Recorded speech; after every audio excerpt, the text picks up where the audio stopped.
Penglingsir, Bu Giri, Pak Komang, Pak Wahyu, dan Pak Dewa, dan semeton sarang sami yang hari ini sudah kembali bergabung pada pertemuan kita yang ke-17 pada hari ini. Dan hari ini kita akan memasuki hadiah yang kedua. Kita 16 kali pertemuan baru menyelesaikan yang pertama dan sekarang kita memasuki hadiah yang kedua. Mohon izin kepada para penglingsir sarang sami untuk menyampaikan beberapa pointer terkait dengan sloka yang akan kita bahas hari ini. Tiang mungkin nanti walaupun ada 5 sloka yang rencananya Tiang bahas, sekiranya nanti tidak sampai ke sloka yang kelima, nanti kita lihat saja, karena memang sloka niki sangat perlu kita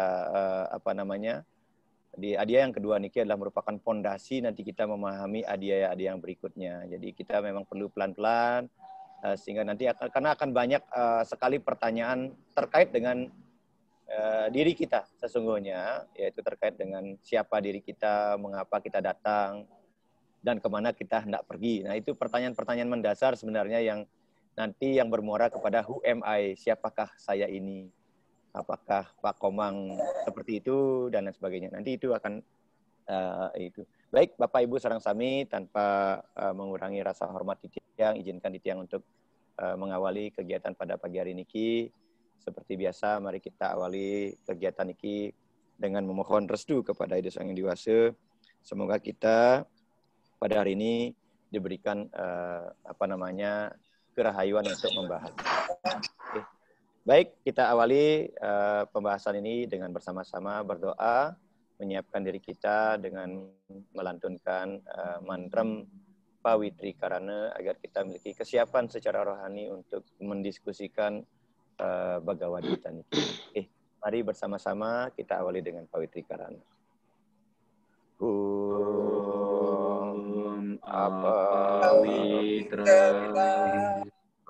Pawitro sarwawastang gato piwa yasmaset pundari kakam sabaya abhyantara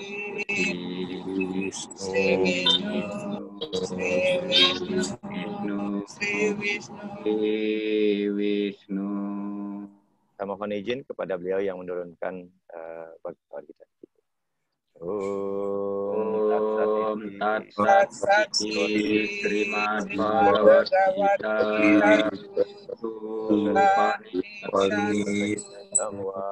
Sama Widyayam Yudhasare Sri Krishna Arjuna Samwade. Bapak Ibu matur suksema. Baik, kita masuki pembahasan kita pada hadiah yang kedua. Sebelum kita masuk, yang mungkin memberikan beberapa prolog sebagai sebuah pengantar terhadap hadiah yang kedua ini, bahwa dalam hadiah ini Arjuna masih bertanya, masih sebenarnya di awal-awal sloka itu ada kegundahan dalam dirinya. Nah, kemudian Arjuna pada sloka hadiah yang kedua niki meminta kepada Sri Krishna untuk menjadi guru spiritualnya dan membimbingnya. Seperti yang sudah kita bahas, nanti beliau akhirnya menyadari bahwa dirinya adalah pribadi yang awidya. Kemudian di loka yang ketujuh nanti beliau menyerahkan dirinya dan memohon kepada Sri Krishna untuk menjelaskan kegalauan itu. Dan Sri Krishna memulai dengan menjelaskan, nanti di hadiah 2 keniki, beliau akan mulai menjelaskan tentang sifat jiwa atau atma yang tidak bisa mati karena bersifat kekal, tidak bisa binasa. Kematian itu hanya menghancurkan badan fisik. Tetapi jiwa melanjutkan perjalanannya dari masa ke masa, dari badan ke badan yang lain. Tidak saja melalui badan manusia, tetapi juga melalui badan evolusi badan-badan yang lain. Sama seperti seorang yang membuang pakaian lama, kemudian mengganti dengan pakaian yang baru. Kemudian Sri Krishna juga mengingatkan bahwa tanggung jawab sosialnya sebagai ksatria adalah untuk berjuang. Nah, ini penting. Menegakkan kebenaran, juga bagaimana kemudian tindakan bajik yang dapat membawanya mencapai pembebasan. Sementara kalau kita melalaikan swadharma kita, itu hanya akan mengarahkan kita pada penghinaan atau penderitaan. Nah, ini juga nanti akan penting berkaitan dengan swadharma kita di tengah masyarakat. Nah, di sesi di sloka awal, nanti Sri Krishna akan memberikan motivasi yang sifatnya masih material atau duniawi kepada Arjuna. Kemudian nanti perlahan-lahan akan bergerak menuju kepada pemahaman yang sifatnya rohani. Itu yang nanti akan di sloka-sloka yang akan ditemukan seperti ini ke. Nah, Arjuna akan lebih banyak tahu tentang mereka berada dalam kesadaran ilahi. Kemudian Sri Krishna juga akan menjelaskan bagaimana caranya mencapai kesatuan dengan Ida Sang Dewasa atau pembebasan itu. Bebas dari kemelekatan, ketakutan, kemarahan. Dan kemudian memiliki jiwa yang seimbang, hidup yang seimbang dalam setiap situasi. Nanti akan dijelaskan oleh sloka-sloka berikutnya.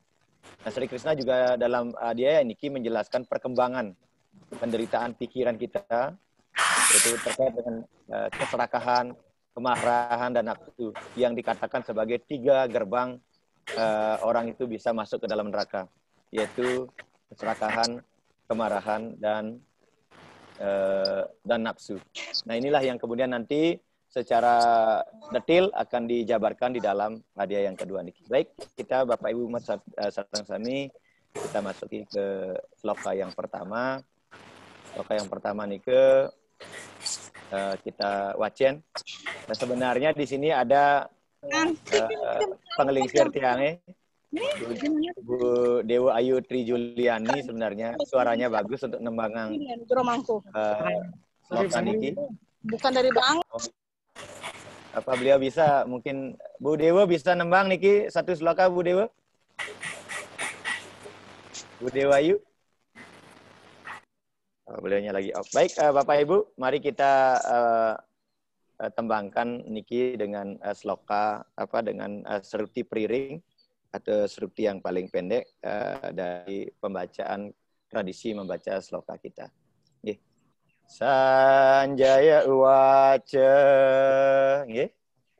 Sanjaya uwaca. Tata kripaya wisdom. Tata kripaya wisdom. Asru purna kuleksana. Lagi keras. Kaci. Asru purna kuleksana. Iya, makanya Wiyasidandam idam wakyam. Wisidandam idam wakyam. Uwaca madusudana. Uwaca madusudana. Sanjaya uwaca. Sanjaya uwaca. Tam tata kripaya wisdom. Tam tata kripaya wisdom. Asru purna kuleksanam. Asru purna kuleksanam.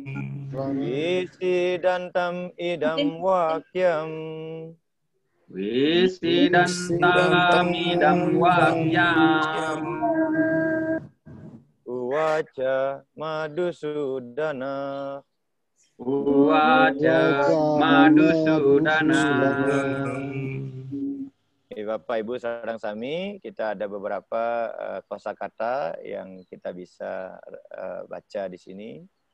Ada kata kripa ya, ada kata awista, ada asru purna Akula, ada Wisi dan Tam.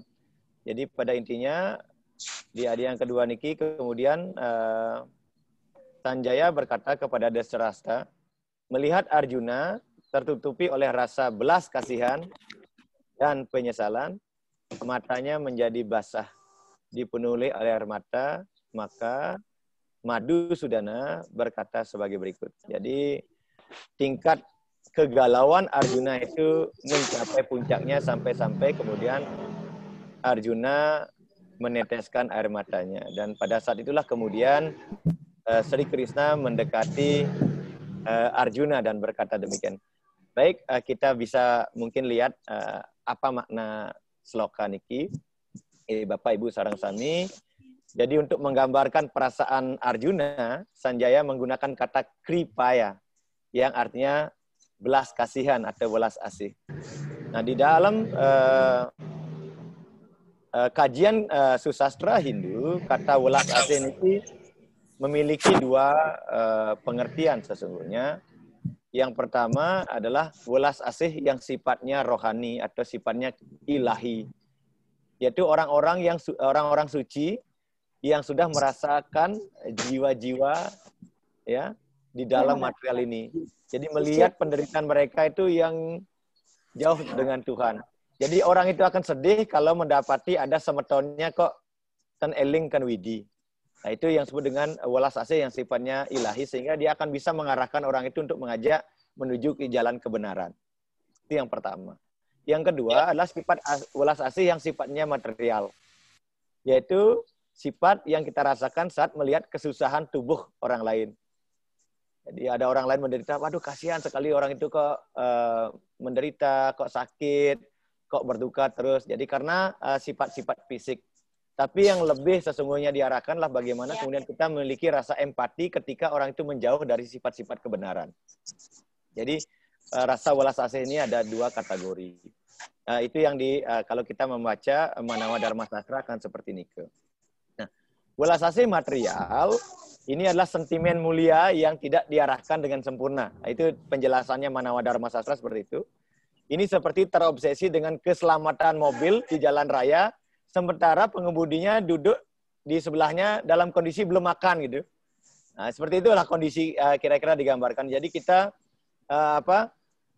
kita ingin mobil itu selamat ketika kita mengendarai mobil, tapi kemudian kita lupa kalau kita tuh kurang istirahat pada saat nyetir itu. Nah, itu welas asih seperti itu.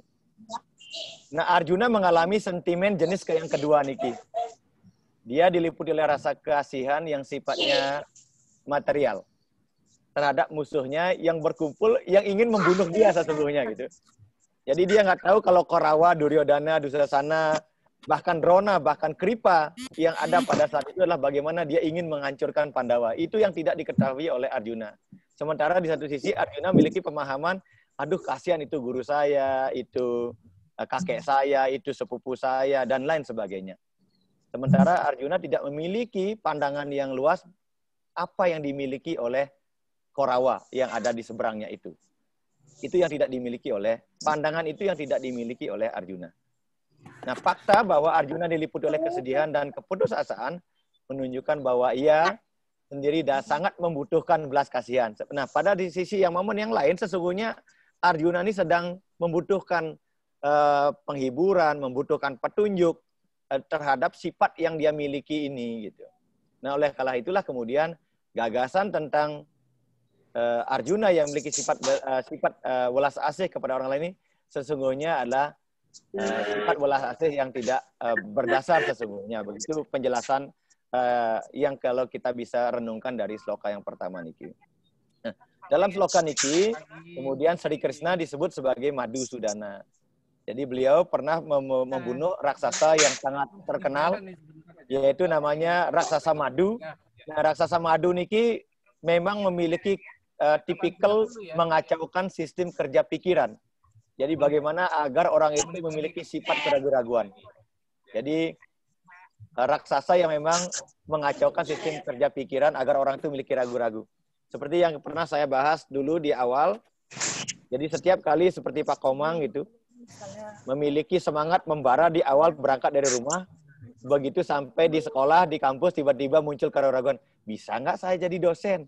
Mampu nggak saya mengampu mata kuliah ini Ki? Nah, itu ternyata pada saat itu Pak Komang sedang dirasuki oleh raksasa yang disebut dengan raksasa madu. Nah, itu yang sering sekali menghinggapi diri kita. Nah, ini yang kemudian itu sebabnya kemudian Krishna disebut sebagai pribadi madu sudana. Jadi orang yang sudah bisa mengatasi sifat keraguan-raguan. Nah, itu kira-kira yang dapat yang jelaskan terkait dengan sloka yang pertama ini sebagai bahan bermain.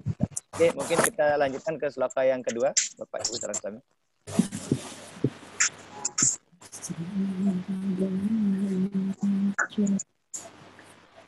Yang berikutnya Jidewa. Bapak Ibu, kita wacan sloka yang kedua. Sri Bhagawan Uwaca. Sri Bhagawan Uwaca. Utas tua kasamalamidam. Utas tua kasamalamidam. Wisa mesa mupastitam. Wisa mesa mupastitam. Anarya justam aswargyam. Anarya justam aswargyam. Kirti akaram arjuna. Kirti akaram arjuna. Baca dengan nada yang sederhana. Sri Bhagawan Uwaca. Sri Bhagawan Uwaca. Utas tua kasmalam idam. Utas tua kasmalam idam. Wisame samupastitam. Wisa mesa mupastitam. Anarya justam aswargyam. Anarya aswargyam. Akirti karam arjuna. Akirti karam arjuna.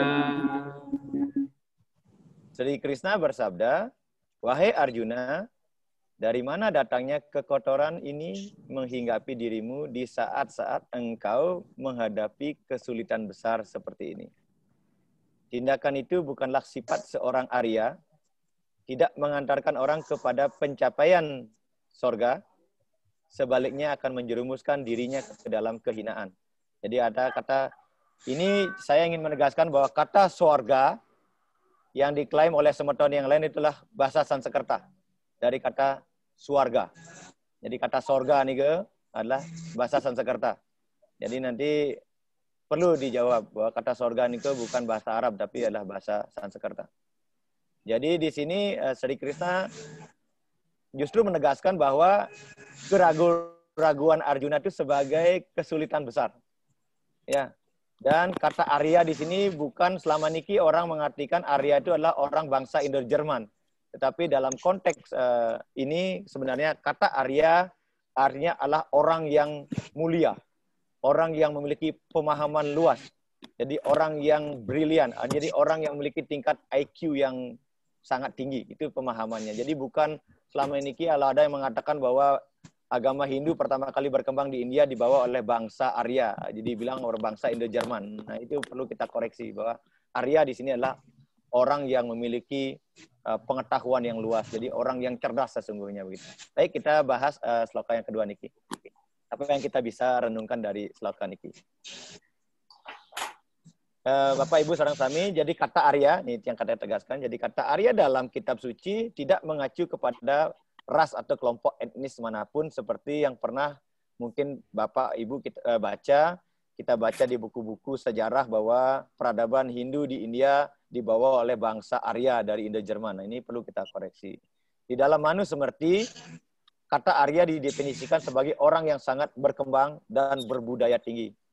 Arya itu memiliki arti kebaikan, seperti istilahnya pria paripurna. Makanya ada namanya Arya Kanuruhan di Bali. Arya kenceng. Berarti Arya orang yang memang memiliki tingkat intelijensia, orang yang memiliki tingkat keperkasaan, orang yang memiliki tingkat pengetahuan yang paripurna. Nah, tujuan kitab suci Weda adalah untuk mendorong umat manusia untuk mencapai pembebasan. Ya, untuk menjadi Arya. Jadi kita sesungguhnya didorong oleh sastra untuk menjadi Arya. Orang yang memiliki kapasitas, kapabilitas, integritas yang tertinggi. Yang tentunya dalam bahasa sekarang lah bahasa yang kita bilang profesional lah gitu artinya. Dalam segala hal. Nah, Sri Krishna menemukan kondisi Arjuna saat ini bertentangan dengan cita-cita itu, padahal dia seorang kesatria gitu. Itu sebabnya kemudian Krishna menegurnya sebagai orang yang sedang bingung, orang yang sedang prihatin. Ya, bagaimana dia seorang kesatria bisa menjalani kehidupan yang ideal seperti itu, sementara dia diliputi oleh kebingungan dan kebimbangan dan keraguan-raguan. Makanya dikatakan, engkau sedang dalam masalah besar saat ini, wahai Arjuna. Nah, Bhagavad Gita atau nyanyian Tuhan, ini efektif oleh Sri Krishna, akan dijelaskan dalam bab 2 niki atau adia 2 niki. Dia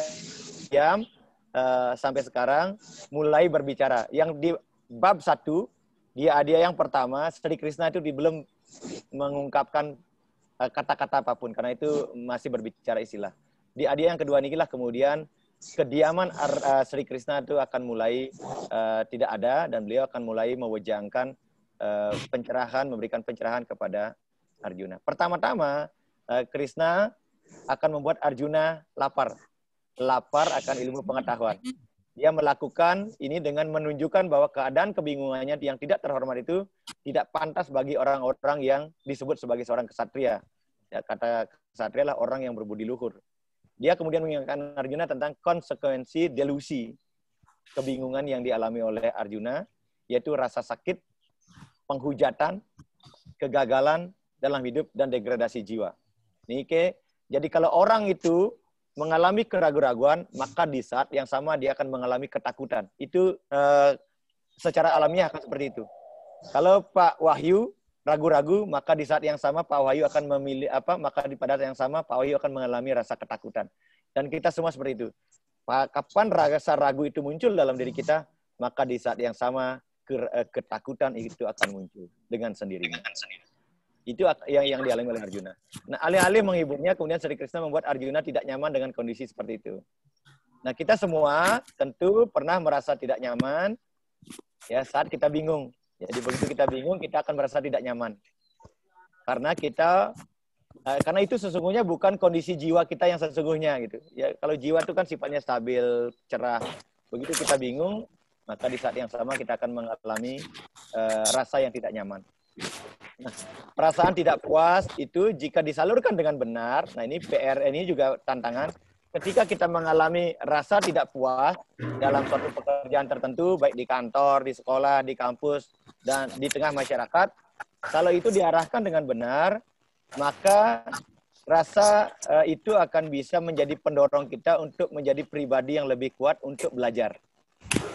Makanya ada dalam manajemen yang modern, jangan pernah berkata tidak bisa, jangan pernah berkata bisa, dan jangan pernah berkata tidak mungkin. Nah, itu istilahnya. Nah, kalau itu diarahkan dengan benar, tidak bisa, tidak mungkin, dan tidak tahu. Jika itu diarahkan dengan benar, maka itu akan mengantarkan kita untuk bisa mencapai pengetahuan yang sejati. Baliknya, gitu ya, jika penyelesaian keraguan ini ya tidak kita lakukan dengan baik, maka kita akan jatuh kepada ketakutan yang tidak berkesudahan. Nah, penyelesaian keraguan yang sesuai akan membantu seseorang untuk memperoleh pemahaman yang lebih dalam, lebih tinggi dari yang sebelumnya. Ini artinya kalau kita mau move on, gitu ya. Kalau kita mau berbenah, menjadikan segala persoalan itu sebagai trigger kita untuk maju, untuk lebih bersemangat berbenah, gitu sesungguhnya. Nah, jadi terkadang Tuhan dengan sengaja, gitu ya, menempatkan seseorang pada kekacauan seperti itu. kita sering sekali dibuat menjadi pribadi yang dilema, bingung, dan lain sebagainya. Sesungguhnya dalam rangka untuk memaksa kita mencari pengetahuan untuk menghilangkan kebingungan itu. Dan ketika keraguan akhirnya terpecahkan, maka di saat yang samalah orang itu akan bisa memiliki pengetahuan, pemahaman yang lebih murni, yang lebih tinggi. Nah, mudah-mudahan kita yang hadir saat ini di tempat Niki, ya kalau masih memiliki rasa kebingungan, kegundahan, mudah-mudahan dengan kita berdiskusi seperti Niki, kita akan bisa memiliki pemahaman-pemahaman yang lebih murni, yang lebih tinggi, yang lebih kompre terhadap persoalan yang kita hadapi dalam kehidupan Niki. Yang kira Nike, renungan kita di sloka yang kedua Niki. Baik, Bapak Ibu, yang sedikit saja kita lanjutkan sloka yang ketiga. Di sloka yang ketiga kita bisa baca bersama-sama, nggih. Klaibyama semagama, nggih. Klaibyama semagama. Partanaitat vayupapadyate. Partanaitat vayupapadyate. Kesudram hridaya daur balyam. Sudram hridaya daur balyam. Yakto atista parantapa. Yakto atista parantapa. Klaibyama semagama. Klaibyama semagama. Partanaitat vayupadyate. Partanaitat vayupapadyate. Sudram hridaya daur balyam. Sudram hridaya daur balyam. Yakwa tista parantapa. Yakto tista parantapa. Wahai Parta, janganlah menyerah kepada kelemahan ini. Ya. Kemudian jangan, artinya Sri Krishna menjelaskan, jadi kita tidak boleh menyerah kepada kelemahan yang seperti Nike. Kemudian di dalam sloka Niki, Sri Krishna sebagai awatara adalah seorang guru yang terampil, ya. Dan dengan demikian menegur Arjuna, mengingatkan akan kekuatan internal, kekuatan jiwatman yang dimiliki oleh Arjuna untuk mengatasi situasi dengan memberikannya dorongan-dorongan moral. Jadi orang yang bijaksana ketika kita mendapati kolega kita, bawahan kita, rekan-rekan sejawat kita mengalami kegalauan, tentu kita di sana perlu memberikan dorongan, motivasi. Jangan sampai kita menjadi orang yang SMS, senang melihat orang susah dan susah melihat orang senang gitu ya. Ini tidak boleh terjadi dalam kehidupan kita sehari-hari. Dengan menyebut Arjuna sebagai dan mengingatkan Arjuna sebagai kata Prita. Prita itu artinya nama lain daripada Kunti. Jadi Arjuna ini sesungguhnya adalah putra dari Kunti dengan mantram saktinya ketika beliau memohon kepada Bathara Indra. Jadi maka lahirlah Arjuna melalui putra Upadana. Nah, karena Arjuna ini adalah putra raja daripada raja dewa, jadi kita tahu Indra adalah raja daripada para dewa gitu.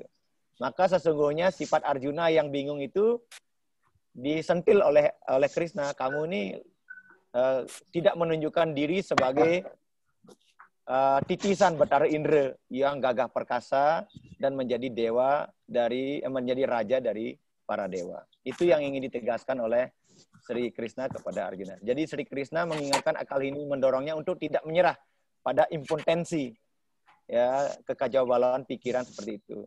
yang tidak sesuai dengan keturunannya yang termasyhur. Nah, itu karena beliau adalah keturunan dari Indra. Sekali lagi dia kemudian menyebut Arjuna sebagai parantapa.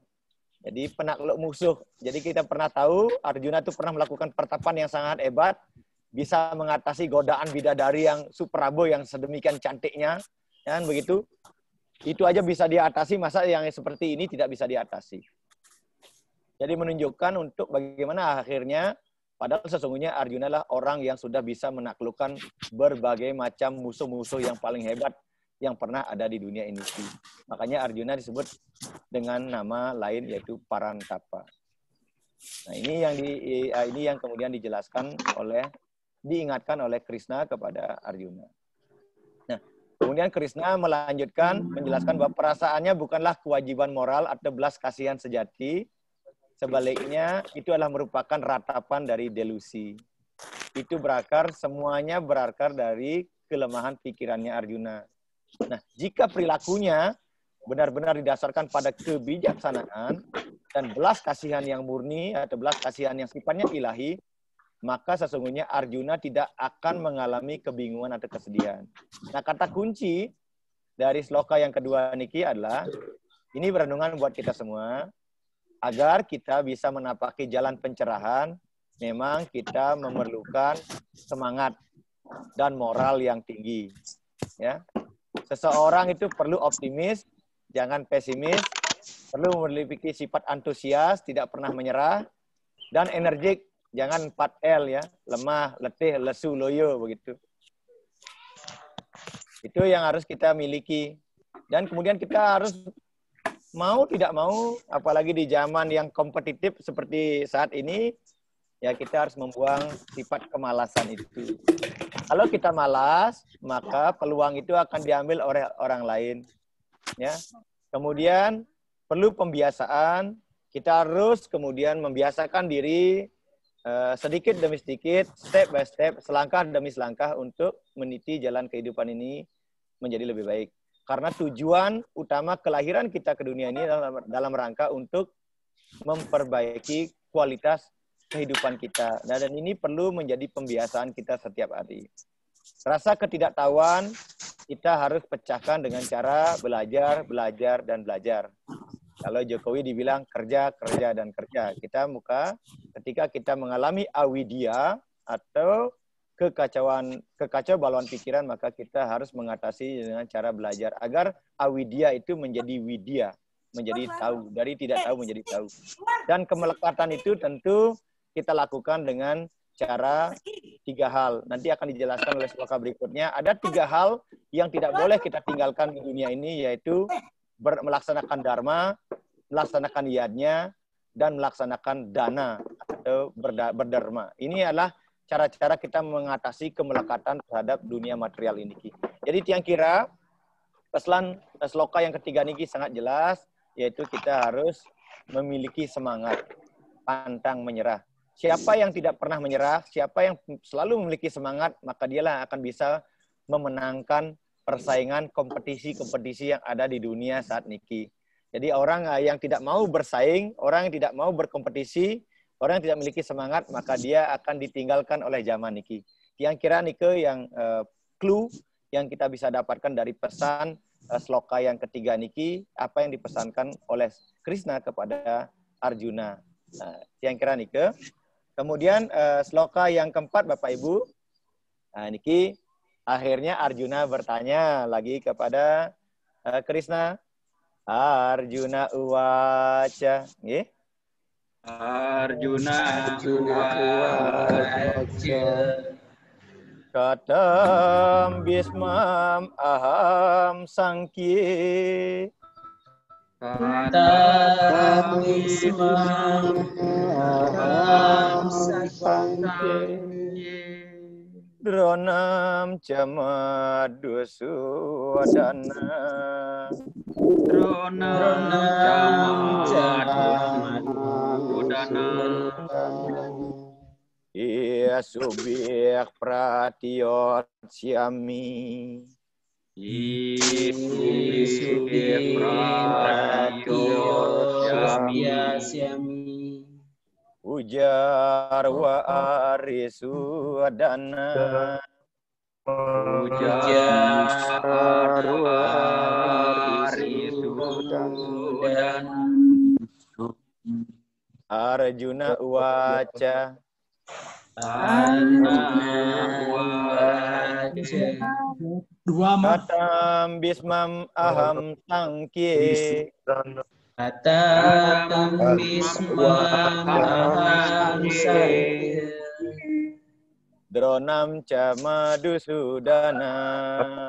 Dronam ca madusudana. Isubih pratiyotsyami. Isubi pratiyotsyami. Isubi pratiyotsyami. Pujar wa arisudana. Pujar wa arisudana. Jadi Arjuna bertanya kepada Sri Krishna, wahai Madusudana, bagaimana hamba mampu melepaskan anak panah di dalam pertempuran? Oh Arisudana, ke arah orang-orang yang hamba patut sembah seperti kakek Bisma dan Guru Drona. Baik, kita bahas Niki, sangat menarik sloka yang keempat Niki. Berikutnya Pak Dewa. Jadi menanggapi seruan tindakan Sri Krishna, Arjuna menunjukkannya masih dalam posisi bingung. Dia menyatakan bahwa Bisma dan Drona layak dihormati dan dipuja. Tentu kaitannya dengan genitas Niki nggih. Kaitannya dengan genitas. Kaitannya dengan hubungan kekerabatan. Bisma adalah perwujudan dari kesucian karena beliau melaksanakan sukla brahmacari, berselibat, tidak menikah sepanjang umur hidupnya. Dan tetap hidup sukla brahmacari ini. Tentu ini sangat memang dalam terminologi Hindu adalah orang yang memang suci. Pembimbing militernya Arjuna, yaitu Drona, Guru Drona, Arcarya, adalah orang yang jenius dalam ilmu peperangan. Dan dari sanalah Arjuna menguasai seni memanah. Bapak Ibu yang pernah menonton Mahabharata, bagaimana kemudian Arjuna itu mampu membidik sasaran pada saat diuji oleh Drona. Hanya dua yang mampu melakukan itu, yaitu Arjuna dan Bambang Ekalawiya. Nah, Kripa Acarya adalah orang terhormat di sisi yang lainnya, yang kemudian selalu dipuja oleh Arjuna karena Arjuna belajar banyak tentang etika kepada Kripa. Nah, memperlakukan orang-orang yang berjasa tinggi seperti ini sebagai musuh, tentu menurut ukuran Arjuna adalah dianggap tidak elok, bahkan menjijikkan. Ya, bagi Arjuna yang berpikiran mulia, ya, jadi berpikiran mulia. Nah, jika bahkan berdebat dengan para tetua, tentu ini menjadi dianggap tidak wajar. Kalau kita di tengah masyarakat, misalnya orang kecil dianggap ubun-ubunnya belum rapat, sudah mampu berdebat dengan orang tua, itu kan disebut dengan alpaka guru. Nah, itu secara umum kita dapat di tengah masyarakat, dan itu masih kita pegang sampai saat ini. Nah, pernyataan dengan demikian menyatakan, oh Krishna, mohon jangan meragukan keberanian saya. Di satu sisi, Arjuna mengelak, jangan engkau ragukan keberanian saya nggak pernah takut dengan musuh-musuh, tapi di satu sisi dia sesungguhnya juga mengalami ketakutan. Saya siap bertarung, tetapi dari perspektif kewajiban moral, tugas saya adalah menghormati guru saya dan menunjukkan kasih sayang saya kepada putra Dasarasta. Ini satu kondisi yang memang pelik yang dihadapi oleh Arjuna, dan tentu juga dihadapi oleh kita semua. Yang seperti yang katakan di penjelasan awal tadi dengan Pak Komang, bahwa kita sering mengalami kondisi ini ketika kita dihubungkan, posisi ketika kita dihadapkan dengan kaitannya dengan hubungan kekerabatan, hubungan dengan pekerjaan, dan lain sebagainya. Kita sering mengalami hal yang begitu. Baik, Bapak Ibu, kita lanjutkan sloka yang kelima. Niki, Bapak Ibu, karena Niki slokanya agak panjang, mungkin kita akan agak berbeda membacanya. Yang pernah sampaikan dulu di awal-awal bahwa di dalam Bhagavad Gita Niki, di dalam tradisi Weda memang ada sloka-sloka yang memang panjang. Mungkin yang akan contohkan cara membaca sloka yang panjang Niki. Guru nahatwa himahanubawan. Nah, ini cara membacanya. Guru nahatwa himahanubawan. Triyo buktum baksyam api haloke. Triyo buktum baksyam api haloke. Triyo buktum baksyam api haloke. Triyo buktum baksyam api haloke.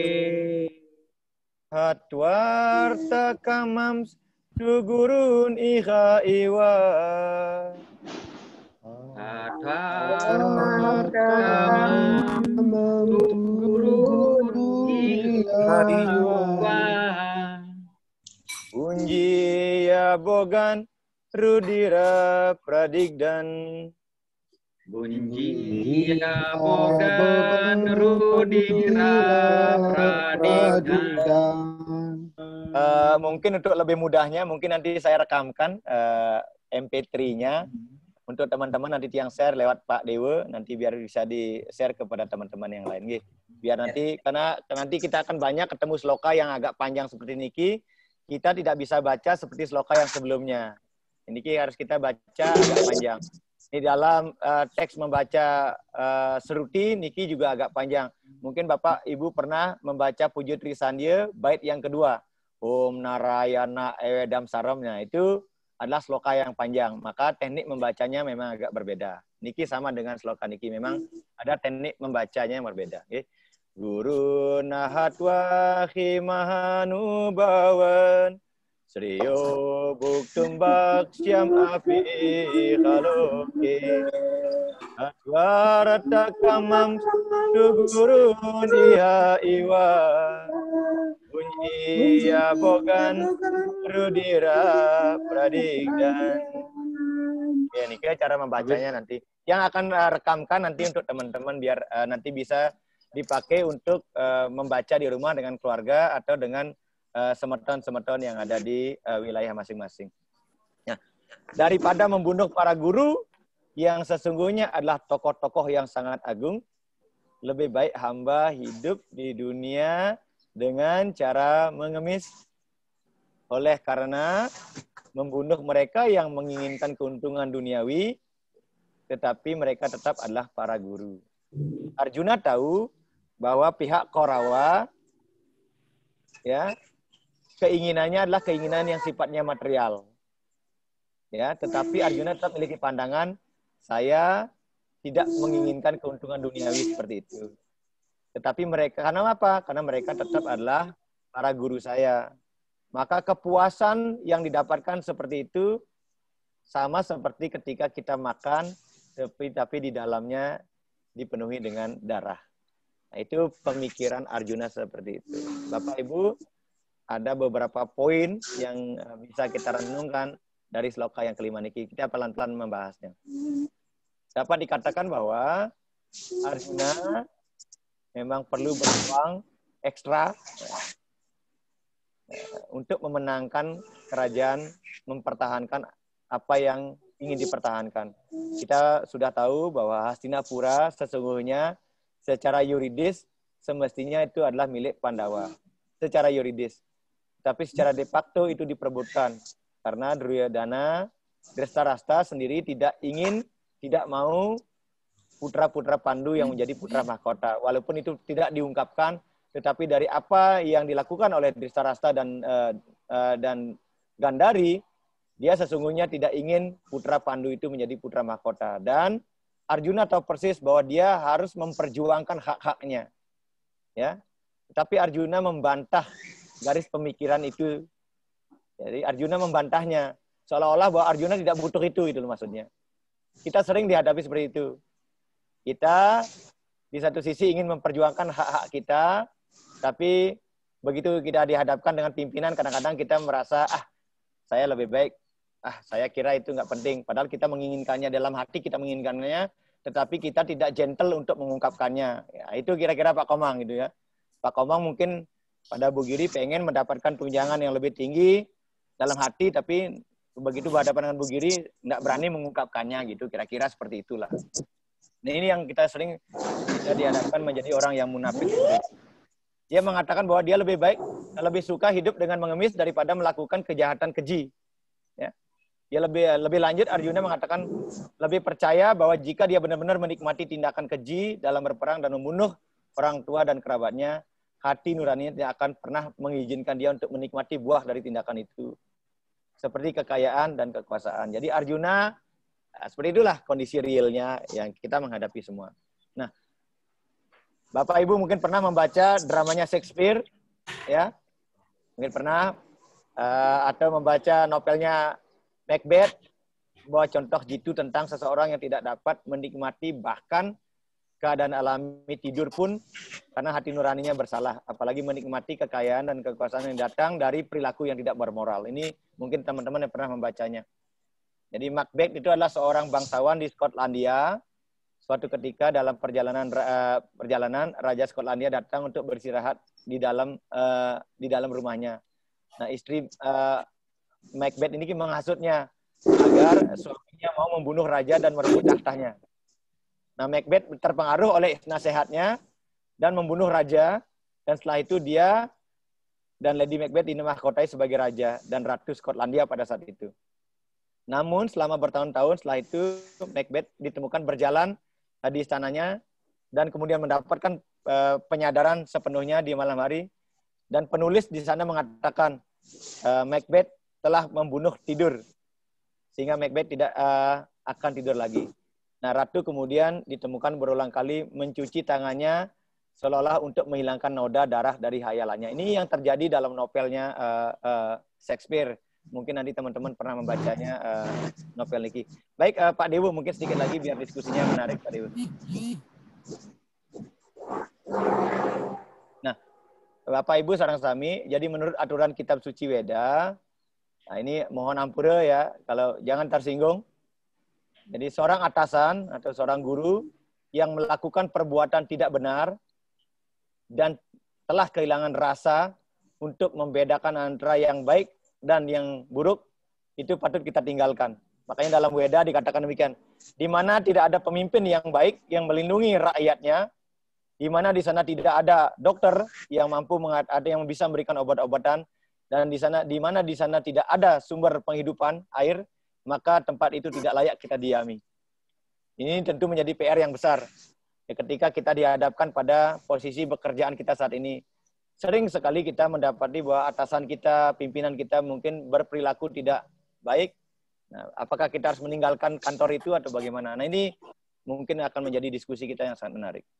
Bhisma, renungan kita, Bhisma dan Drona, ya, akhirnya, walaupun dia orang suci, toh juga akhirnya memihak Korawa. Karena balas budi. Karena Drona dan Bhisma diberikan penghidupan oleh Duryodhana. Begitu juga Salya yang dicegat di tengah jalan, diberikan fasilitas tentunya, akhirnya inilah yang kemudian menjebak Bhisma, Drona, Kripa akhirnya berada di pihak Korawa. Padahal kita tahu dia orang suci. Nah, walaupun seharusnya mereka tidak menerima kedudukan itu, hanya berdasarkan pertimbangan keuangan atau material. Oleh karena keadaan seperti itu, mereka kehilangan kedudukan mereka yang semestinya harusnya dihormati. Dan ini di tengah masyarakat juga banyak terjadi, para sulinggi yang harusnya kita hormati, para pemangku yang harus kita hormati, akhirnya jatuh karena tidak bisa menempatkan dirinya pada tempat-tempat yang semestinya. Nah, tetapi Arjuna berpikir, walaupun mereka seperti itu, mereka tetap sesepuhnya. Karena itu, menikmati keuntungan material, sesudah membunuh mereka berarti kita menikmati harta yang ternoda oleh darah. Nah, ini tentu juga kita sering mengalaminya. Bapak Ibu sareng sami, itu beberapa clue yang kita bisa diskusikan pada pertemuan ini. Untuk selanjutnya, mimbar niki yang serahkan kepada kita semuanya. Taris, Pak Komang, Pak Wahyu, dan kita semua yang hadir di ruangan ini, karena tidak ada memang stage, tidak ada yang menggurui, inilah tempat kita untuk bertumbuh bersama-sama. Tiang silakan untuk membahasnya. Matur suksema tiang sinap dengan video Prama Santi, Om Santi, Santi, Santi, Om. Ya, silakan Bapak Ibu yang ingin bertanya. Tapi jangan lupa sebelumnya di kolom chat mohon dikirimkan nama, nomor telepon dan asalnya sebagai dasar kita nanti buat absensi, dan ke depan kita coba buat sertifikat jika kita semuanya sudah selesai teradiaya. Terima kasih. Silakan yang ingin bertanya.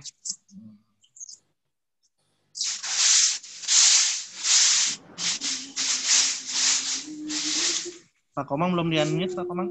Swastiastu, ampun iki. Oh, sampun nggih, silakan. Nggih, sampun. Swastiastu. Swastiastu Pak Komang nggih. Nggih.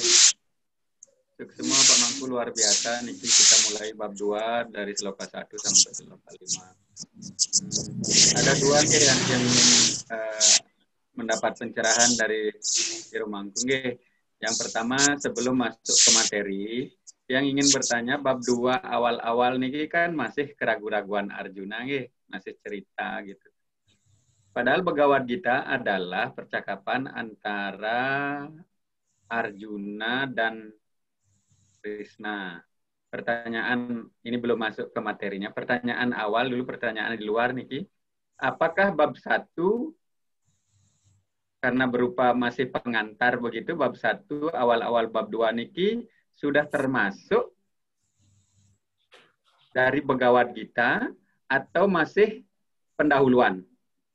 Kalau kita lihat di film, nanti di post itu film, pada saat Krishna menunjukkan dirinya sebagai awatara yang luar biasa, nah di situ dia menasehati kepada Arjuna. Arjuna menerima nasihat-nasihat karena sudah melihat bagaimana perwujudan Sri Krishna. Apakah Bhagavad Gita yang dimaksud mulai dari situ ke belakang pada saat di post itu film, ataukah mulai bab 1 sudah semuanya merupakan Bhagavad Gita?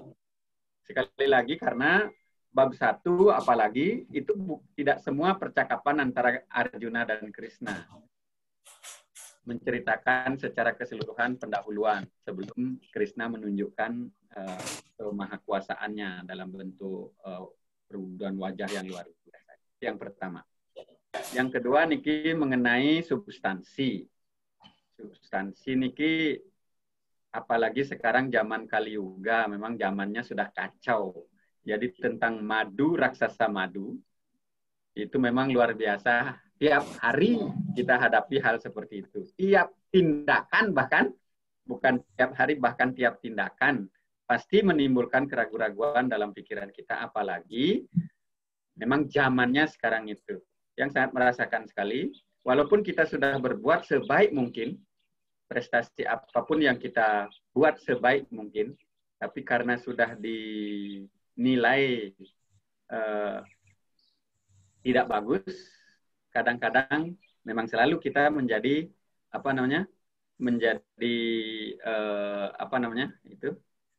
menjadi tidak bagus. Padahal kita sudah, dan lucunya lagi bukti bahwa kita yang benar itu nanti belakangan baru muncul setelah kita sudah dicap duluan bahwa kita sudah melakukan kesalahan. Walaupun kita yakini bahwa kita sudah melakukan hal yang terbaik. Bahkan prestasi-prestasi sering kita tunjukkan. Tapi karena sudah dinilai negatif, kita selalu akan dicap negatif. Walaupun nanti terbukti bahwa kita yang benar. Tapi kadang bukti itu belakangan baru munculnya. Nah, ini dalam kehidupan sehari-hari sering sekali terjadi seperti itu. Beda halnya di dalam keluarga. Karena keluarga kita hidup selalu bersama-sama. Walaupun bukti itu nanti belakangan, kan kita masih sama-sama. Tapi kalau orang-orang yang hanya ketemunya sekali atau 2 kali, kita sudah terlanjur dicap, kemudian kita tidak bisa membuktikan karena bukti itu belakangan munculnya. Tidak lagi sama-sama dengan kita gitu.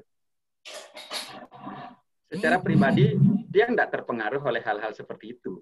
Tetapi kenyataan dalam masyarakat seperti itu, Pak Mangku. Sehingga bagaimana kira-kira apakah ada tip-tip dalam agama kita untuk bisa tetap berpegang, tetap kukuh. Karena kalau terus-terusan begitu, terus-terusan kita dicap pada kita sudah berbuat sebaik mungkin, tetap juga dicap, misalnya kita melakukan kesalahan tertentu padahal kita tidak melakukan apa-apa, walaupun nanti sering sekali bukti itu muncul belakangan. Tapi orang yang kita ajak atau orang yang menilai kita kan tidak selalu bersama-sama kita. Sekali lagi, kecuali dalam keluarga ya kita selalu bisa membuktikan bahwa apa yang kita lakukan itu benar karena kita selalu bersama-sama. Ya kan terbukti, kelihatan terbukti gitu ya. Tapi karena kebetulan kita selalu bersama di rumah. Tapi kalau orang-orang yang jauh, orang-orang yang apalagi orang-orang yang hanya ketemunya satu kali, menilai kita, kemudian kebetulan dia mendapat informasi yang kurang bagus, dicaplah kita tidak bagus. Tapi nanti terbukti bahwa kita yang benar. Cuman sudah lewat, sudah terlambat gitu. Tapi kebenaran itu selalu muncul. Nah, kadang-kadang hal-hal seperti itu menyebabkan kita juga kurang kita juga kecewa karena manusiawi kecewa. Tapi yang sendiri tetap berpedoman walaupun begitu kita hanya berhak untuk bekerja saja. Yang menilai memang orang lain. Tetapi kan kadang-kadang dalam kehidupan sehari-hari ini muncul hal-hal seperti itu. Oke, semua Pak Mangku, mohon arahannya. Semua Pak Komang sudah men-trigger kita dengan dua pertanyaan yang sangat mendasar. Mungkin yang pertama dulu Pak Komang. Jadi kalau kita baca keseluruhan Bhagavad Gita yang 700 sloka dari 18 adhyaya atau 18 bab niki, seperti yang katakan di awal, maka karena Sri Krishna pertama kali berkata, mewejangkan ini, maka sesungguhnya adhyaya kedua ini kilah yang kemudian menjadi awal dari sebenarnya Bhagavad Gita niki. Dan nanti ketika Sri Krishna menunjukkan kemahakuasaannya, itu ada namanya di Wiswa Swarupa Yoga. Jadi nanti mungkin itu di bab pertengahan. Jadi bab 2 niki, adhyaya kedua niki sesungguhnya adalah merupakan sudah isi daripada Bhagavad Gita niki. Enten Pak Komang. Jadi jadi kalau bab pertama niki, adhyaya yang pertama memang niki masih berkait dengan situasi kondisi psikologisnya Arjuna. Karena memang pada di adhyaya yang pertama Sri Krishna belum berkata apa-apa kepada itu masih ceritanya Sanjaya kepada Dhritarashtra, menceritakan kondisi psikologisnya Arjuna yang saat itu ada di Kurukshetra. Jadi isi daripada Bhagavad Gita sesungguhnya dimulai pada adhyaya yang kedua niki. Itu yang pertama. Yang kedua, memang karena mungkin cara Bali nih kan nak kikian kunyit gitu Pak Komang, atau kadang sampun mencolek pamor gitu. Itu zaman Kali Yuga memang demikian. Jadi alamnya mempengaruhi, ini alam mempengaruhi Pak Komang. Jadi orang saat di zaman Kali Yuga ini memang lebih senang melihat hal-hal yang negatif. Karena di zaman Kali Yuga ini dikatakan tiang Dharma itu ada 4, tinggal 1 gitu Pak Komang. Yang 3 itu sudah patah. Kaki yang pertama itu kejujuran di zaman Kali Yuga ini patah. Sulit sekali mencari kejujuran yang sesungguhnya. Kejujuran itu harus berjuang tertatih-tatih untuk membuktikan bahwa dirinya jujur. Kita saat ini berjuang mati-matian, sudah katakan kita jujur, tetap juga dicurigai gitu. Apalagi misalnya kerja di lingkungan pemerintahan gitu. Kita sudah bekerja sesuai dengan SOP, dengan juklak juknis, masih juga dicurigai korupsi gitu. Padahal kita sudah mati-matian berbuat jujur. Datang on time, pulang mungkin on time, bekerja dengan SOP, tapi tetap aja di mata inspektorat, tetap aja kita dikatakan orang tidak jujur. Itu jangan salah Pak Komang. Nah, kejujuran itu patah di zaman Kali Yuga niki. Ketika kejujuran niki memang harus berjuang mati-matian untuk proving, membuktikan bahwa orang itu honesty, jujur. Bahkan kepada pasangan pun kadang-kadang kita nggak dianggap nggak jujur itu. Masalah gaji aja pasti ada kebangin nih dompetnya juga apa kiri kanan masih nih kan misalnya gitu. Kadang-kadang kita masih curiga gitu. Apalagi kayak Bu Gede Sudire gitu pasti nanya, Pak, udah semuanya belum niki? Jangan-jangan masih ada yang diumpetin niki gitu misalnya kira-kira gitu. Tanda petik niki. Kemudian yang kedua, kesucian. Kesucian di zaman Kaligula niki juga dipertaruhkan. Mungkin kita sudah berbuat sebaik mungkin. Memposisikan diri kita tuh jujur, suci, ya baik dalam pikiran, perkataan, dan perbuatan. Berbuat baik pun kita dicurigai, jangan-jangan Pak Komang itu lagi sedang cari muka gitu. Kadang-kadang kita sudah nggak pernah memposisikan itu gitu. Tapi kita dicurigai juga bahwa kita sedang cari muka, istilahnya dan lain sebagainya gitu. Padahal kita tidak pernah berpikir seperti itu. Karena teman-teman menjudge kita seperti itu, akhirnya kita akhirnya memposisikan diri seperti itu jadinya kan gitu. Kepalang basah. Padahal gua tadinya memang nggak mau mencari muka, tapi karena kita diposisikan cari muka, akhirnya makanya sulit membedakan antara kita sedang membranded diri, ini sedang membranded diri atau sedang cari muka. Itu sulit dibedakan Pak Komang. Kesucian di zaman Kaliuga juga sedang berjuang tertatih-tatih. Dan Pak Komang. Kemudian yang ketiga, yang ketulusan.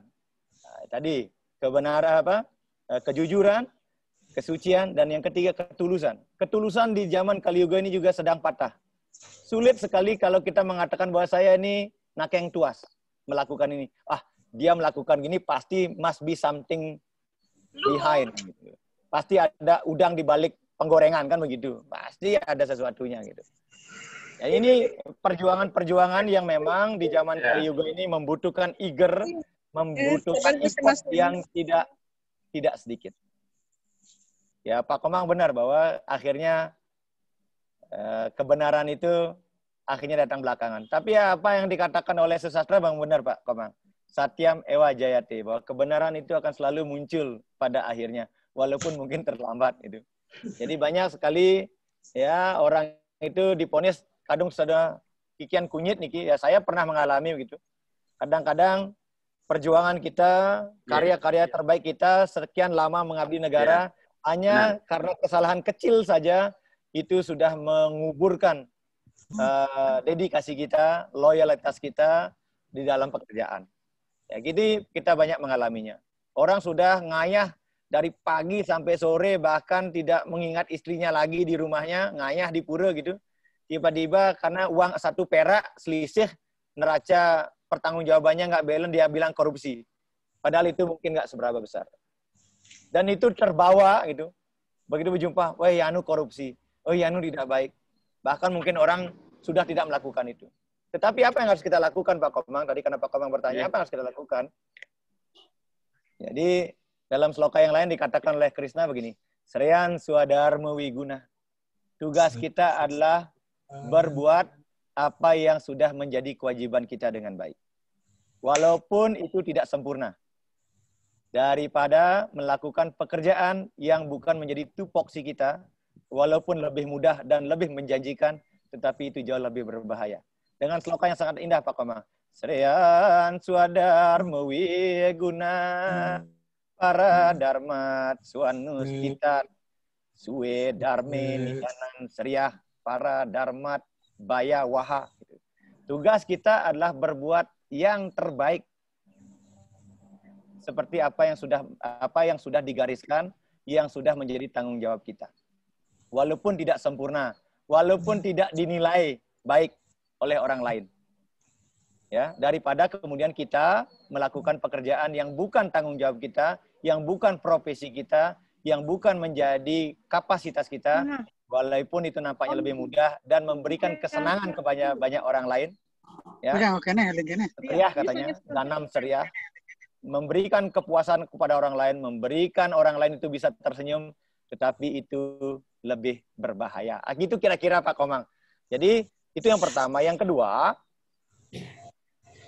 ya, ketika kita sudah berbuat baik, tetapi masih dibicarakan tidak baik oleh orang lain, biarkan saja. Karena di saat yang sama, orang itu sedang mengambil ketidakbaikan kita. Ya, biarkan saja mereka tidak bisa tidur nyenyak, karena memikirkan ketidakbaikan kita, kita bisa tidur nyenyak di rumah. Nah, itu. Jadi, tugas kita adalah berbuat baik. Jadi, kalau ada, kita sudah berbuat baik, jujur, suci, nakeng tuas, tulus, tapi masih juga dianggap tidak baik, biarkan saja.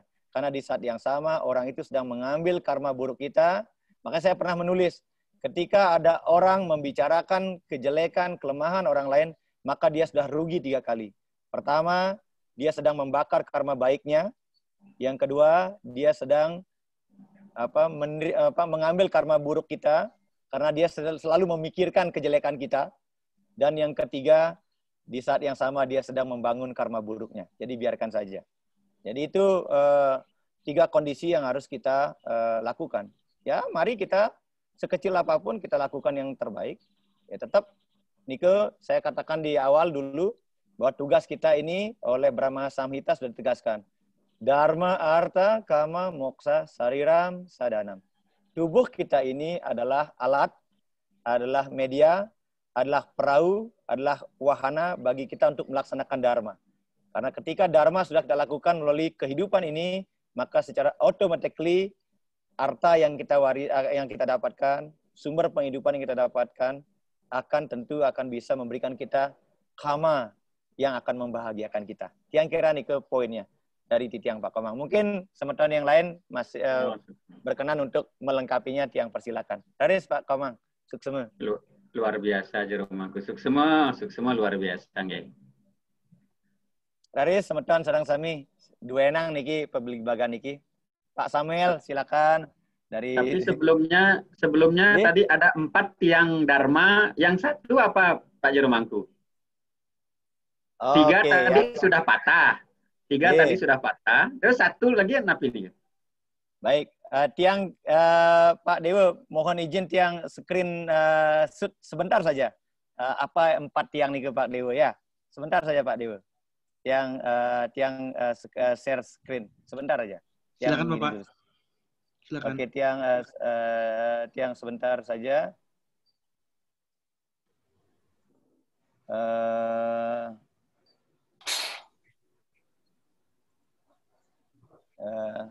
Tiang screenshot sebentar, Pak Dewa tiang share sebentar. Silakan Pak, udah bisa Pak. Sebentar.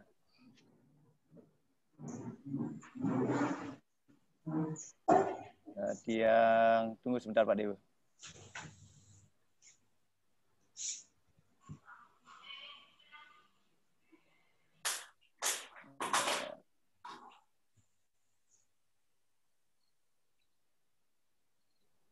Bisa masuk Pak? Pak Dewa?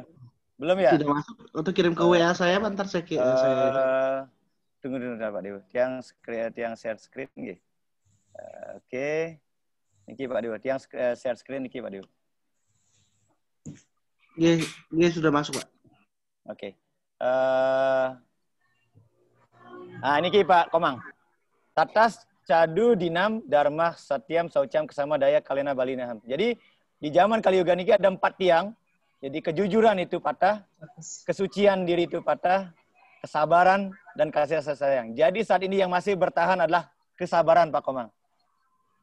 Ya, jadi yang masih bertahan di zaman Kali Yuga ini adalah kesabaran. Jadi kalau orang sudah nggak sabar, maka di saat yang sama dia akan binasa juga gitu Pak Komang. Yang kira nih Pak Komang, niki sloka indah dari Bhagavata Purana, ada yang ke-12, sloka yang kedua dan sloka yang 1 Pak Komang. Jadi saat ini yang masih membuat orang itu bisa bertahan adalah karena dia sabar. Apalagi di tengah pandemi COVID, kita harus sabar Pak Komang. Ini tiang keren juga Pak Komang dari Titiang.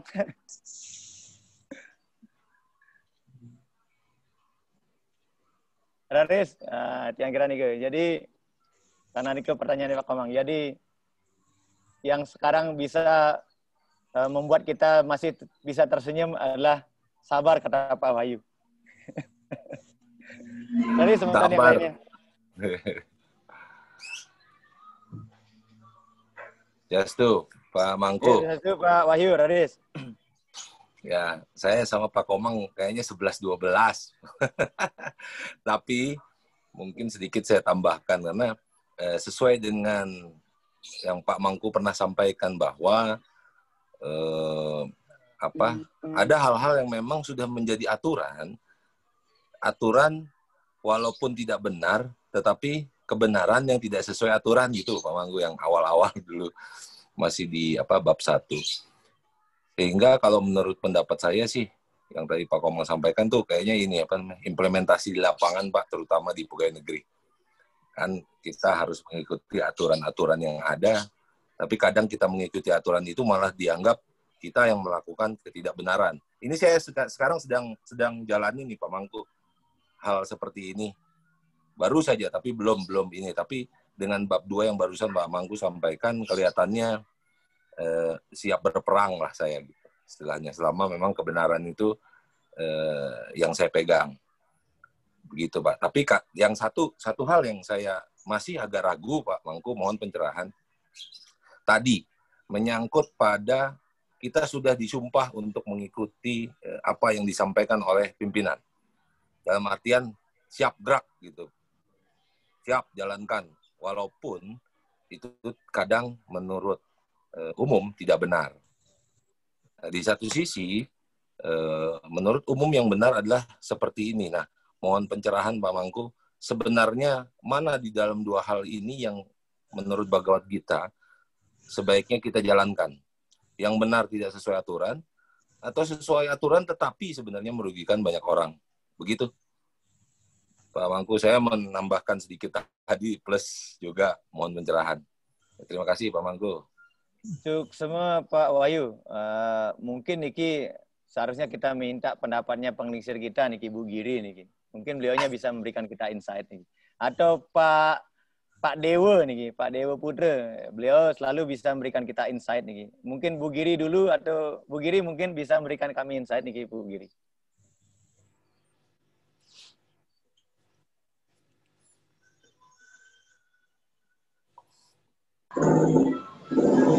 Om Swastiastu. Maaf coba Ampuro niki karena ada chat agak urgent. Jadi tiang agak miss tadi dengan Pak Wahyu. Boleh diulang Pak Wahyu? Ampura Bu Giri. Soalnya gak enak jadi siap. Begini Bu Giri, karena sekarang saya juga sedang menjalani satu hal yang ragu gitu istilahnya. Kalau kita mengacu kepada Bhagavad Gita, tadi saya sampaikan kepada Pak Mangku, sebenarnya di satu sisi sebagai pegawai negeri kita harus memegang teguh perintah atasan. Ya, dalam artian tadi siap, walaupun di dalam halayak sebenarnya hal tersebut tidak tidak mengandung kebenaran yang lebih banyak gitu, lebih banyak salahnya gitu. Kemudian tapi di satu sisi juga pada saat kita mau menegakkan kebenaran dalam artian yang benar menurut umum, salah kalau sesuai aturan karena melanggar perintah atasan. Nah, ini satu bentuk keraguan-raguan yang saya sedang alami. Tadi saya minta Pak Mangku kalau menurut Bhagavad Gita sebaiknya seperti apa. Itu mohon maaf Bu Giri. Izin. Oke. Baik, mungkin sharing saja, bukan tiang ahli, tapi dalam hal ini. Nah, yang sering tiang sampaikan kepada tim adalah bahwa ini kita selalu melakukan sesuatu itu berdasarkan peraturan. Memang benar sih kita harus mengikuti perintah atasan, tapi kan kita juga semuanya yang bekerja itu adalah orang dewasa. Dan atasan itu juga manusia. Belum tentu atasan itu 100% benar, itu kan. Nah, kalau kita melakukannya itu sesuai peraturan, berarti kita juga berpikir peraturan itu pasti juga sudah dibuat untuk menjaga kita semua kan. Jadi di realnya kan seperti itu. Nah, sekarang pertanyaan saya adalah perintah itu lisan apa tertulis kan seperti itu. Itu satu, itu juga nanti akan menjadi pertimbangan.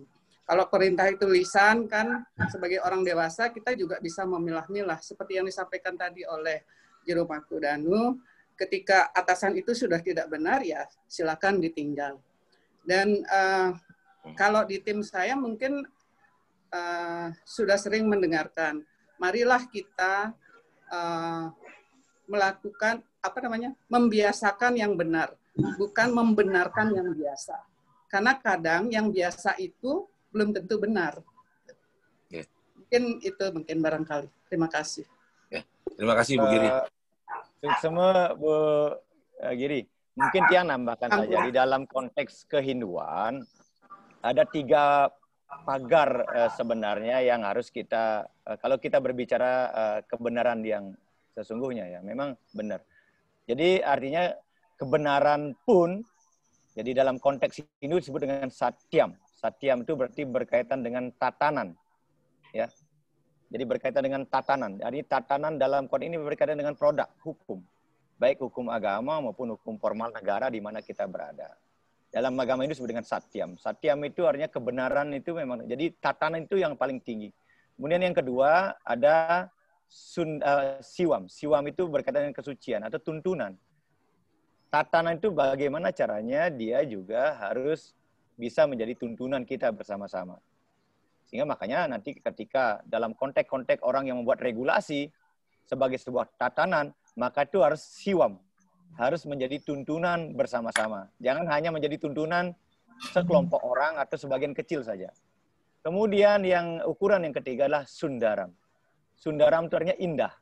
Indah artinya bisa dinikmati sebagai tontonan bersama-sama. Jangan hanya bisa dinikmati hanya oleh seseorang atau sekelompok orang saja. Jadi konsep ini adalah satyam, siwam, sundaram. Jadi ada aspek filosofinya, aspek rule-nya, kemudian ada aspek etiknya, dan ada aspek kemudian kemaslahatan, kebermanfaatan. Makanya di dalam Silakrama, teks lokal Nusantara, dikatakan demikian. Kebenaran itu ukurannya harus 3. Yang pertama memang benar secara yuridis, berarti secara tatwa, secara aturan Wedik, ya, mana benar, mana salah, gitu ya. Kemudian yang kedua, apakah kebenaran itu kemudian bermanfaat, berdaya guna, gitu kan? Nah, kalau bermanfaat, apakah bermanfaat atau ada wigunanya? Dan yang ketiga, apakah kemudian guna itu mendatangkan kebaikan? Nah, ini, jadi ukurannya benar, bermanfaat, dan mengandung kebaikan. Bisa jadi dia tidak menjadi kebaikan. Nah, sehingga kemudian yang kira, kalau aturan-aturan itu ada koridornya kebijakan, ada koridornya kebijaksanaan. Kan begitu Niki, penting. Ada yang kebijakan berarti itu memang tatanan. Tapi kemudian kebijakan itu juga tidak, kadang-kadang tidak juga saklek. Ada hal-hal yang kemudian kebijaksanaan yang diperlakukan. Nah, tentu juga kebijaksanaan ini yang diambil adalah kemudian mendatangkan manfaat dan mendatangkan kebaikan. Kalau kita kemudian bawa ke hukum kepada konteks-konteks yang umum saat ini, baik dan benar niku ukurannya banyak, Pak Wahyu. Contoh sederhana, ada namanya teori utility, teori kegunaan. Sepanjang dia berguna, dianggap baik dan dianggap benar. Sepanjang sudah tidak berguna, pasti dianggap tidak baik. Contoh misalnya handphonenya Pak Wahyu, semasa dia baik dan berguna, Pak Wahyu akan katakan itu baik. Tapi nanti kalau sudah menurut Pak Wahyu sudah tidak berguna, Pak Wahyu akan pasti mengatakan handphone saya tidak baik. Ya. Itu teori utility namanya. Ada namanya teori yang memang teori hedonis. Teori hedonis ya begitu. Sepanjang dia memberikan manfaat, dianggap baik. Dianggap begitu tidak memberikan manfaat, tidak baik. Ada namanya teori humanis, teori kemanusiaan. Sepanjang itu disungkemin, sepanjang itu dianut oleh sebagian besar masyarakat, contoh misalnya di Bali, metajan itu kan tidak baik, tidak benar. Tapi masyarakatnya semua senang metajan itu, maka itu menjadi baik di tengah masyarakat itu. Gitu. Itu teori humanis begitu. Mana yang menurut ukuran orang banyak itu bermanfaat dan baik, itu dianggap benar. Walaupun mungkin nggak benar gitu. Nah ini teori kebenaran, teori baik dan buruk, kita memang harus melihatnya dari berbagai macam perspektif. Ada teori utility, teori hedonisme, teori humanisme, nah, dan teori spiritual. Teori spiritual juga seperti itu. Sepanjang kemudian itu mendatangkan pencerahan, ya dianggap baik. Ya, contoh sekarang, ya, konflik-konflik horizontal yang berbasis agama. Menurut komunitas ini baik, dia baik. Mungkin menurut ukuran orang lain tidak baik. Jadi memang berbicara kebenaran, berbicara kebaikan di tengah masyarakat yang heterogen saat ini, memang perlu kehati-hatian. Yang kembali saya sangat setuju dengan Bu Giri, ada sesuatu yang sifatnya lisan dan yang tertulis. Tentu dalam hal ini yang kita ikuti adalah apa yang kemudian secara yuridis formal sudah ditentukan. Kalau itu sifatnya lisan, ya kita harus menggunakan wiweke kita, daya nalar kita, budi kita. Jangan sampai kemudian kita menelan mentah-mentah teori lisan itu, kemudian kita, karena sering sekali teori lisan ini, orang Bali bilang, ya nitip omongan itu bisa bertambah, kalau nitip duit itu bisa berkurang gitu. Nah itu memang harus kita gunakan dengan perlu menggunakan wiweke kita ketika kita menganalisa sebuah kebijakan, apalagi itu kebijaksanaan. Yang kira nih dari titiang Pak Wahyu. Mangku Suksma. Berarti kalau saya simpulkan sementara, bahwa dari teori-teori itu kita harus pilih berarti ya. Maksudnya untuk menegakkannya pilih. Saya setuju tadi bahwa yang Bu Giri sampaikan, kalau lisan saya tidak akan ikuti, kalau tertulis melihat lagi regulasi.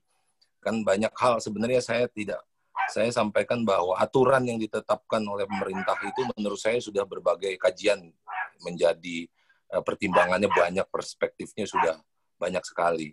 Tetapi kan yang sering terjadi bahwa di bawah itu justru ada kamuflase gitu, Jero. Sehingga diselewengkan lah dari aturan yang benar menjadi satu hal yang tidak baik. Saya juga sudah berpegang tadi, tarik kesimpulan buat saya sendiri bahwa kalau tertulis dan sesuai aturan kita ikuti, tetapi kalau memang sudah tidak sepakat ya sudah tinggalkan. Kan begitu, Jero. Intinya berarti dan ada 4 teori tadi yang saya agak sedikit jadi bingung.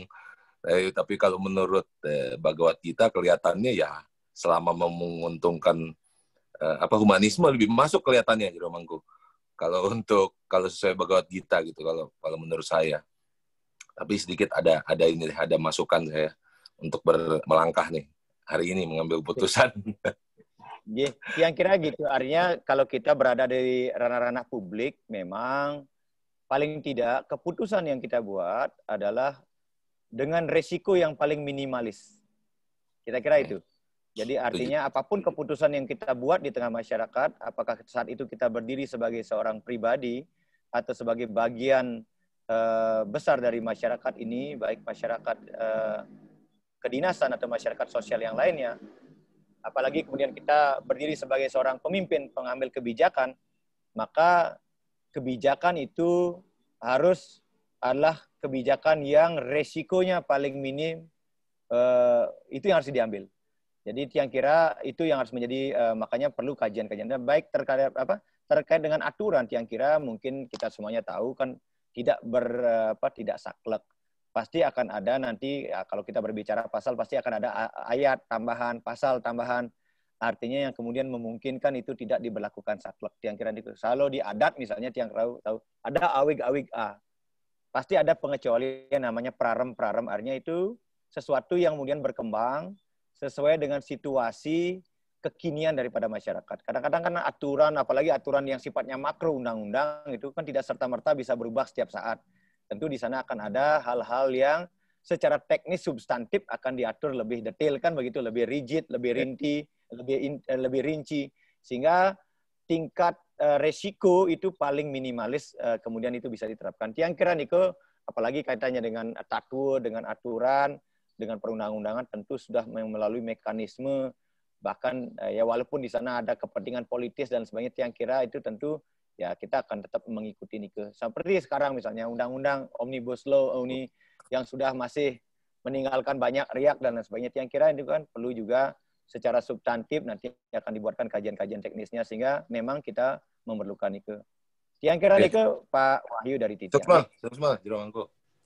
Pak Mangku sudah 9:30 waktu Jakarta dan 10:30 waktu Bali. Mungkin kita cukupkan, tidak terasa waktunya. Terima kasih semuanya. Mungkin kita ketemu di pertemuan berikutnya. Mungkin untuk minggu depan kita tidak ada pertemuan karena cuti bersama. Mungkin kita bisa istirahat untuk kita bertemu lagi 2 minggu lagi di Kamis berikutnya. Suksma semuanya minta tolong yang belum absen bisa diabsen. Oke, Pak Mangku, Suksma, Pak Mangku. Terima kasih Pak. Bapak Ibu saudara kami, terima kasih. Suksma. Luar biasa. Swastiastu, Suksma. Bab 2 diawali dengan hal yang sangat menarik oleh Jero Mangku. Luar biasa Jero Mangku. Bu Giri, terima kasih Bu Giri. Semua. Pak Dewa, semua. Komang. Mungkin nanti rekaman tiang kirim ke Pak Dewa aja, nggih. Nanti di-share nanti ya. Oke, siap Pak Samuel.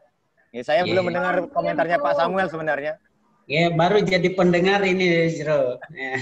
Nanti mohon di-sharing juga. Siapa tahu ini ada barusan ikut, Jero. Sharing nanti. Yang barusan ikut ini, makanya masih awam nih. Nanti kita perlu belajar membaca sloka dengan bahasa Tolotang, Pak Samuel. Iya, nanti. Nanti saya sampaikan lah seperti itu. Siap Pak Dewa, Pak Samuel. Kita sudah ada beberapa lagu, ada lagu Sunda, lagu Jawa, lagu Bali. Nanti kita perlu lagu Tolotang juga gitu. Siap Pak Dewa, mohon izin juga karena Tiang juga ada acara di Lapas Narkotik. Mohon izin Tiang juga lip ruangan ini. Matur suksema Bu Dewa, Pak Dewa, Bu Giri, Pak Komang, Pak Wahyu dan teman-teman semuanya. Suksema Pak Mangku, suksema Bu Giri, Om Swastiastu.